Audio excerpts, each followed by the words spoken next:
कौने रामाई है ऊंचा मंदिर तो जगमग दीप जले हो।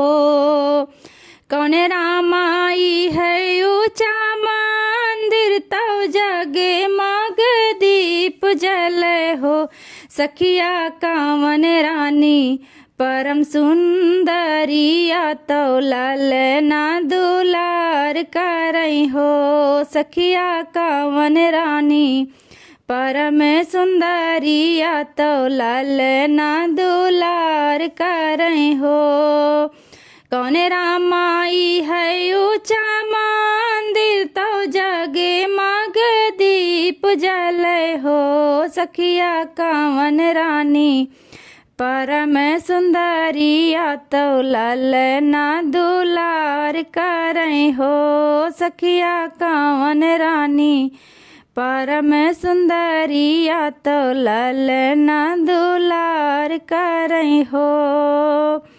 भोले रामाई है ऊंचा मंदिर तो जगमग दीप जले हो। भोले रामाई है ऊंचा मंदिर तब जगमग दीप जले हो। सखिया गौरा रानी परम सुंदरिया तो ललना दुलार करई हो। सखिया का गौरा रानी परम सुंदरिया तो ललना दुलार करई हो। सखिया गौरा रानी परम सुंदरिया तो ललना दुलार करई हो। दशरथ रामाई है ऊंचा मंदिर तो जगे मग दीप जले हो।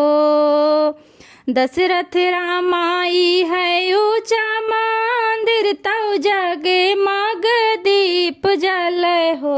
सखिया कौशल्या रानी परम सुंदरिया तो ललना दुलार करई हो। सखिया कौशल्या रानी परम सुंदरिया तो ललना दुलार करई हो। कौने रामाई है ऊंचा मंदिर तो जगमग दीप जले हो। कौने रामाई है ऊंचा मंदिर तो जगमग दीप जले हो। सखिया कावन रानी परम सुंदरिया तो ललना दुलार करई हो। सखिया कावन रानी परम सुंदरिया तो ललना दुलार करई हो। सखिया कावन रानी परम सुंदरिया तो ललना दुलार करई हो। नंद बाबाई है ऊंचा मंदिर तो जगमग दीप जले हो। नंद बाबाई है ऊंचा मंदिर तो जगमग दीप जले हो।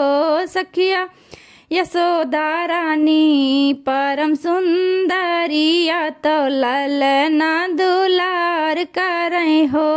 सखिया यशोदा रानी परम सुंदरिया तो ललना दुलार करई हो।